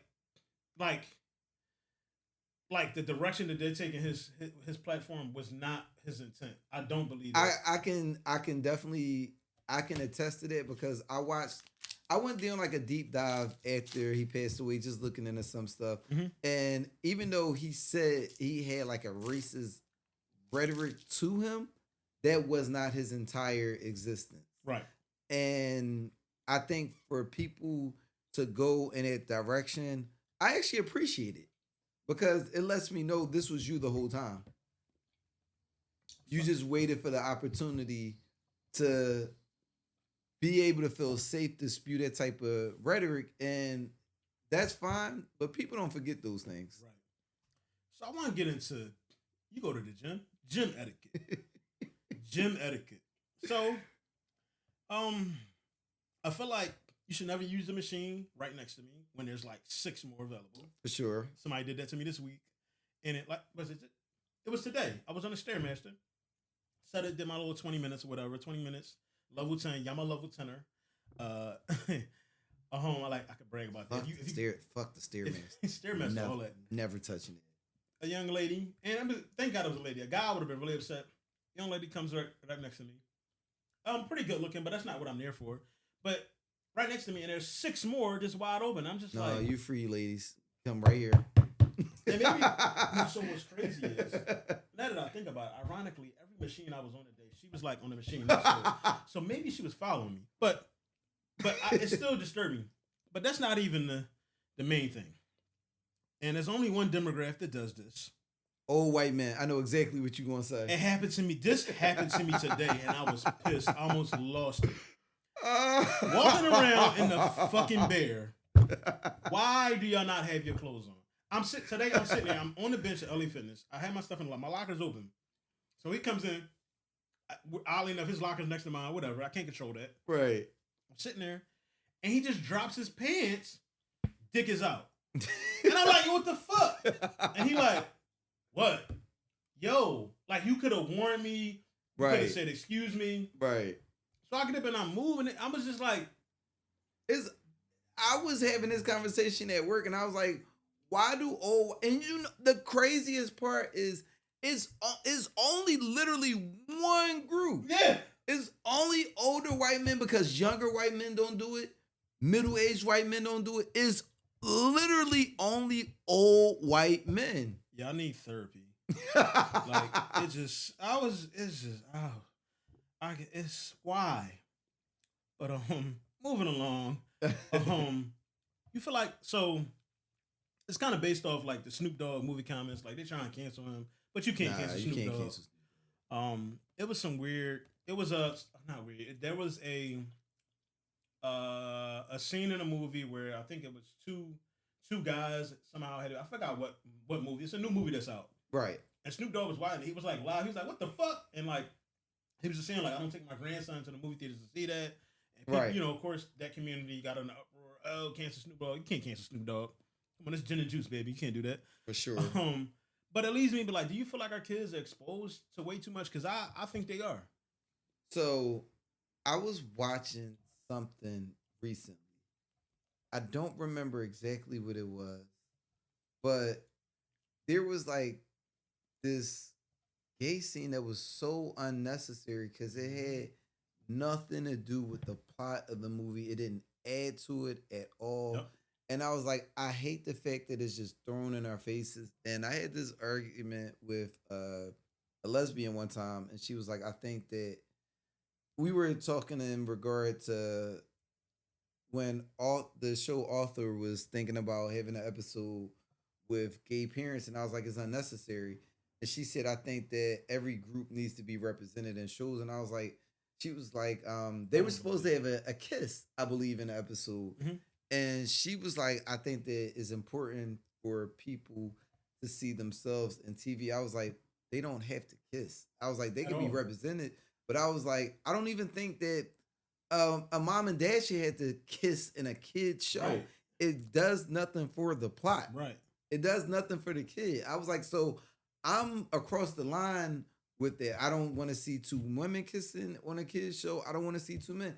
That's adult content that should be in adult shows. But also, I just don't like the fact that I feel like it's kind of like forced. Yeah. And it's like, sometimes I could see, like, I understand there are gay people. I work with gay people every day. Right. But I think that I get it, it's there, but I feel like there's such a push to push it to the forefront when it's like you can allow that type of stuff to be in shows without going overboard every time. And as a parent, like, I can see the difference because I have older kids and now I have smaller kids. And I can remember, like, when I was raising the first three, we never had parental controls on the TV. And now I have to have parental controls on the TV for certain things, like, so that it blocks it automatically. They can't get into it. I had to stop Jordan from watching Cocomelon when she was like 3 because there's a new version of Cocomelon where there's two dads, a black guy and a white guy, and they got a son. Shit. And it's like, and I remember, so, because I never had to check this stuff before. Like, I remember I was doing Jordan's hair and she was watching it on the tablet. And it was like, yeah, I'm Papa and I'm Dada. And I was like, and I looked down and you see like a black hand and white hand, they hold hands. And it's the little boy. And I'm like, what is this? And like Jordan, when I asked her, she couldn't answer because she didn't know what it was, obviously. Right. And I was like, you can't watch Cocomelon no more. And she was like, why, Dad? I was like, is there stuff on there that you're not old enough to watch? I didn't say like, and that's what I'm saying. I don't think you should have to do that as a parent with something that's for kids. Right. It shouldn't. Like, you know what? I would be perfectly fine if they take This Is the Mother, This Is the Father out of shows. Yeah, right. I'm fine with that because my kid does not need that. Yeah. When I watched Aladdin as a kid, I did not watch it to see Jasmine kiss Aladdin. Like, there was, like, you know, like, that's not my favorite part was the genie. Like, it's right. You know what I mean? Like, it's like kids don't care about all that shit. So, yeah, man. You feel like the modern? Well, we kind of touched on this, I think. Modern day of parenting versus like the era, like when our parents were raising us, and like kind of feel like our parents, for the most part, compared to us, everyone was working with, you know, what they had at the time and the knowledge they had at the time. You know what I mean? And I remember like last time we talked, you brought up your sister and like y'all had like a family therapy meeting, right? Where like someone that made your dad feel bad. You know what I'm saying? Like being highly critical of him and stuff like that. Right. It sounded like your mic went out. I'm back. Okay. But I feel like, so I know for me, like we tend to be like highly critical of our parents. Like I'm not happy about everything my parents did with me, but I'm graceful. You know what I'm For saying? sure. Because even particularly with my dad, like I really like, even though we be like up and down, but like just, and that's one of the things I learned in therapy. Like give him grace and For like sure. because at the end of the day, you only got the time that you have left. Right. Um, whatever happened in the past, I don't necessarily have no control over that. But I also, whatever happened between him and my mom, when I wasn't able or old enough to understand, like I don't, even now I don't know what happened other than based upon what they tell me, and it's Right. his side, her side, and then the truth. Like that's Right. so. But also just giving him grace because again, um, like he made the best decision he could at the time when he like with what was put in front of him. You know what I'm saying? And And I mean, how old was he? I mean, shit. I'm 39. My dad is six. So my dad was 20 something when I came along. My mom had me. She was 32.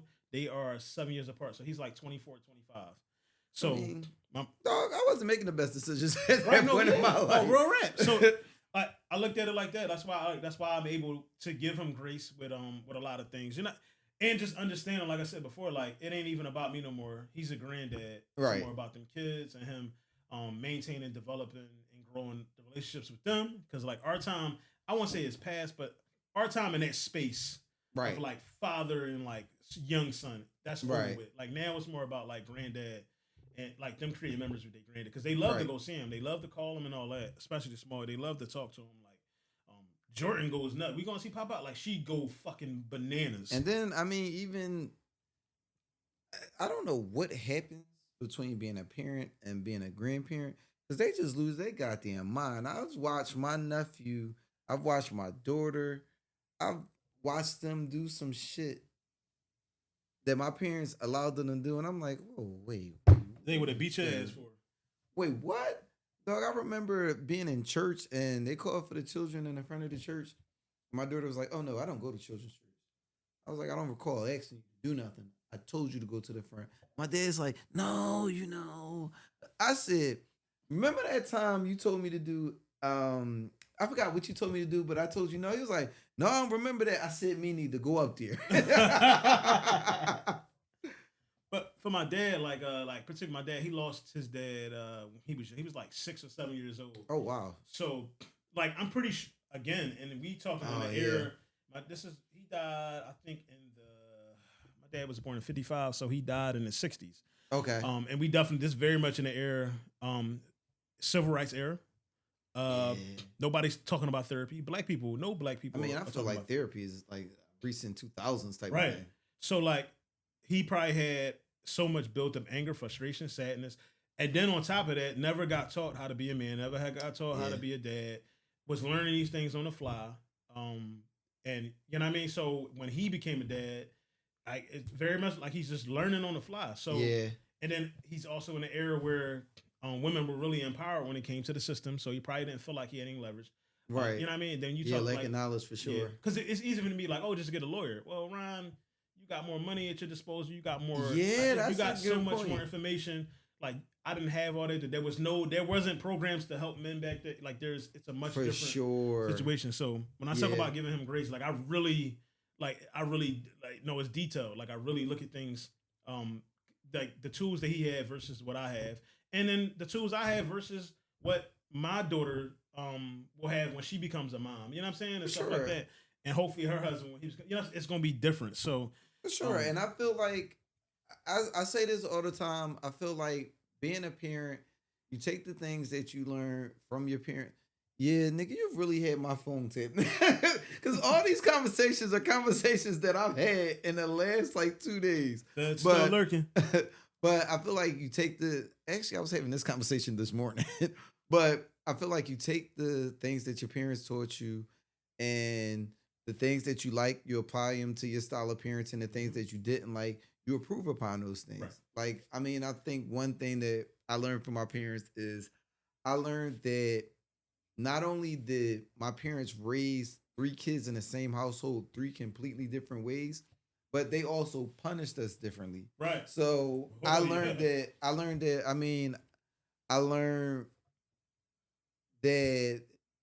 there's alternative ways to punish somebody. I remember my sister had a punishment called, I mean, my parents had a punishment called jail, where they would make us sit in our room. We were not allowed to come out the Oh, you room. told me about this. And I mean, it was literally like jail.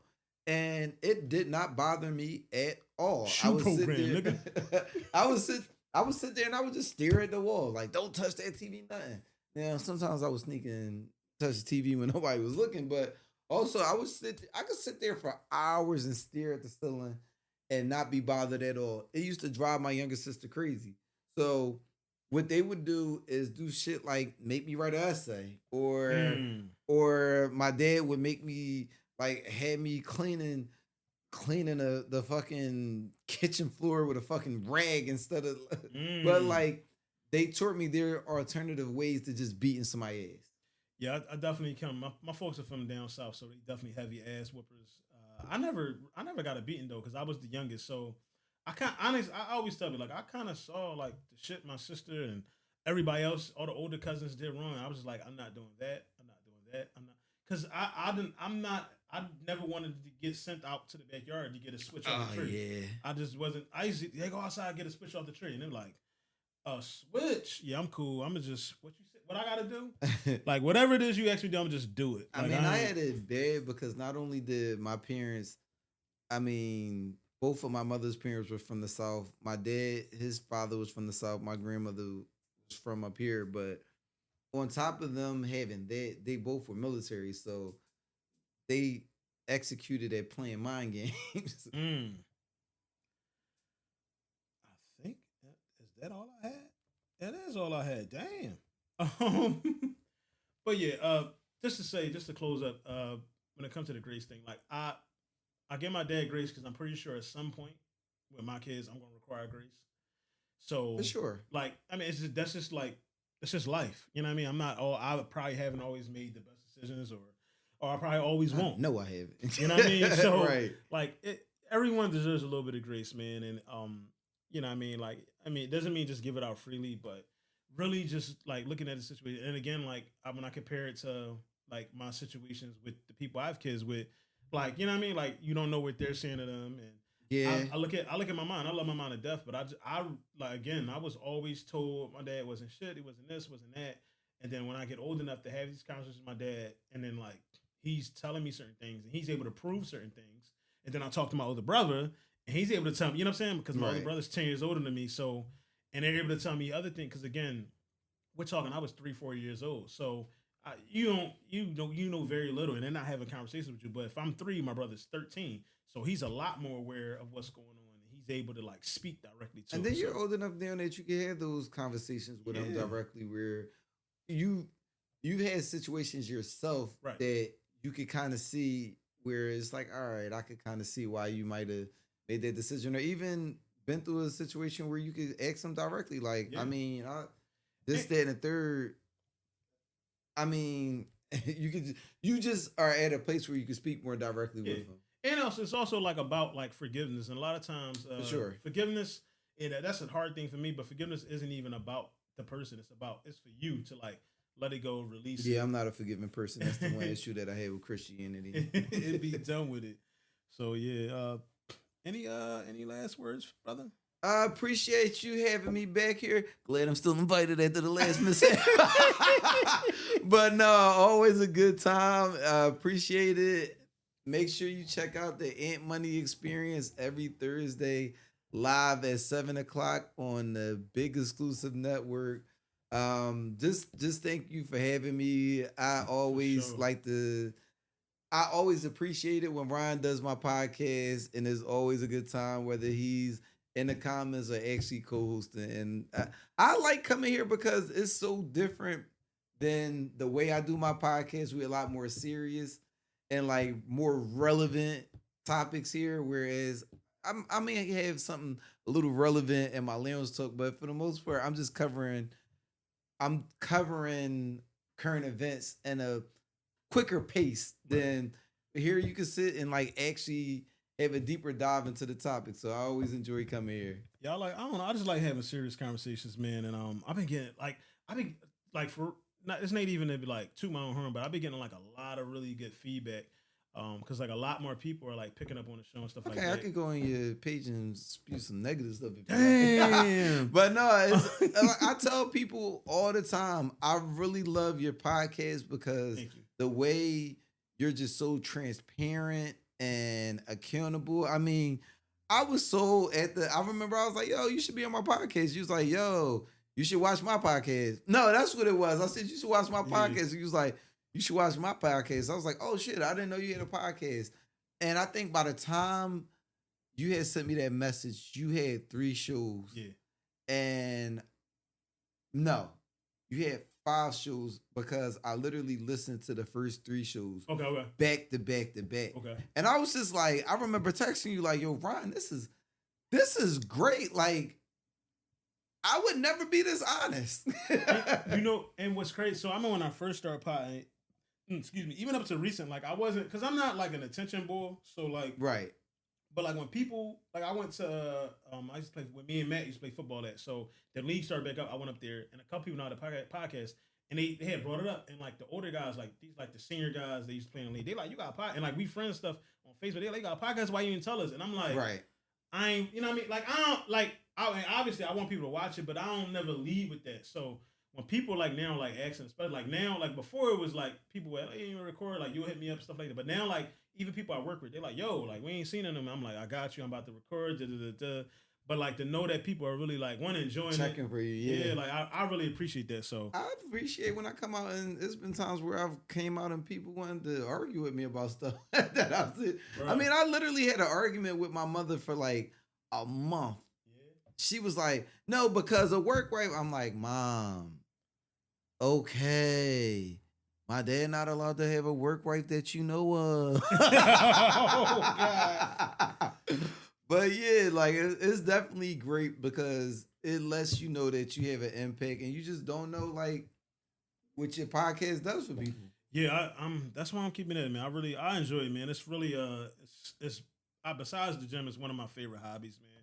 Again, I get to sit down with people like you, other people, by myself, whatever. But I feel like I'm always putting information out. And like I always said, if I help somebody one episode, if something from this episode resonates with somebody, that's good. I'm pretty sure someone's going to argue with me. Something I'm learning not to do. I got to stop doing, like, you know how like stuff pop up on we could touch on this topic real fast. Like, you know how stuff pop up on Facebook? I mean, on Facebook, Instagram, like a video, and you comment on it. Yeah. And people don't agree with your comment. I got something that I commented on 6 weeks ago, and this shit is still going off. And I'm gonna tell you exactly what it was. So the thing popped up about how Trump is trying to pass a law, like if whoever pays child support, they're supposed to claim on the taxes. So I don't agree with that because I wrote on that joint. I said, because it can go one of 2 ways. Like the person, because there's a lot of guys on there that's like, yeah, yay for us. And I'm like, no, because the niggas that's doing that is niggas that's paying $10 a month in child support. And then you're going to try to file and get back $10,000 in a year. That's not fair. Also, I sit on the side of the primary parent. It ain't about a gender. For sure. Thing.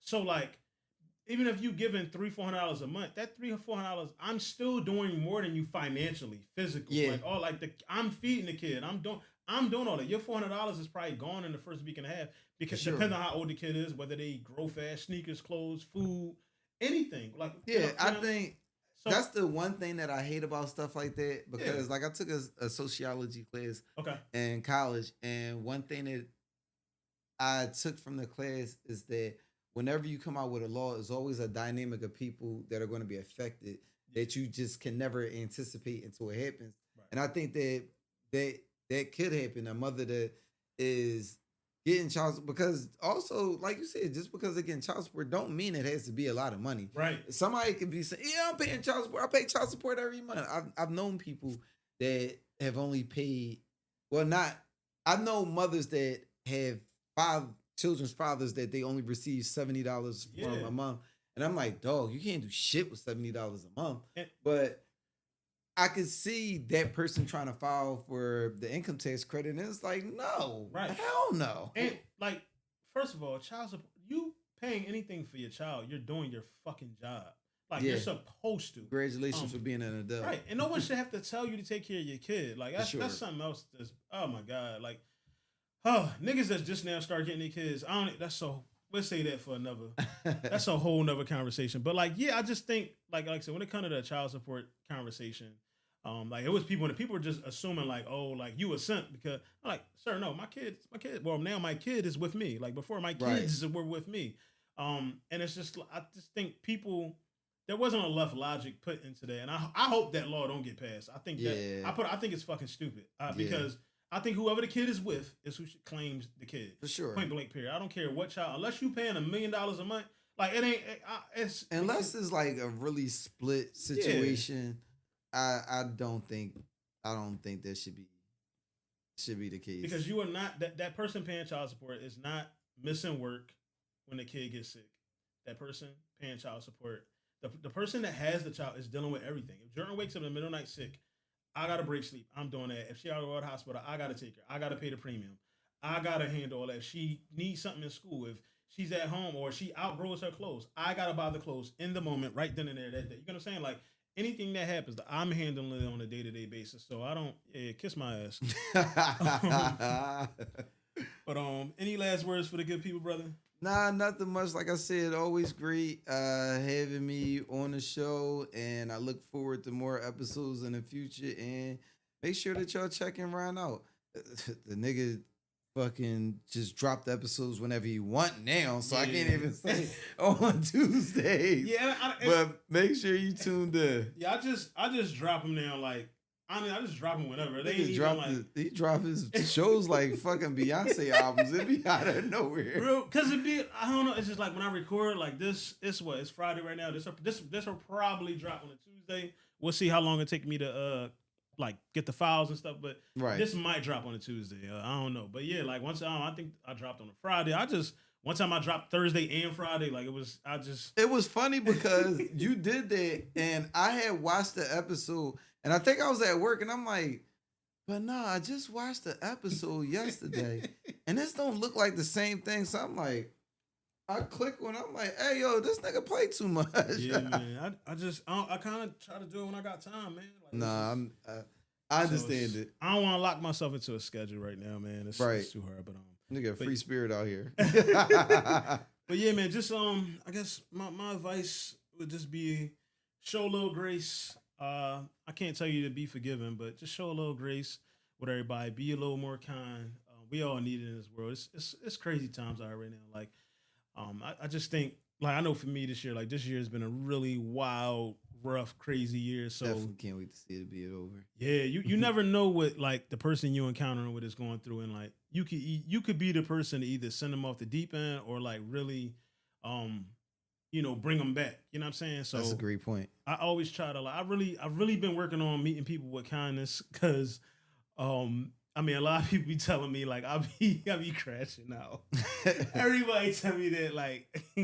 Play with Jesus. Yeah, don't play with me because I got hands. No, bro, I'm just trying to be a better person because that's good. Just be a little more kind, y'all. So yeah, as usual, thank y'all for listening. Thank y'all for watching, and until next time, peace.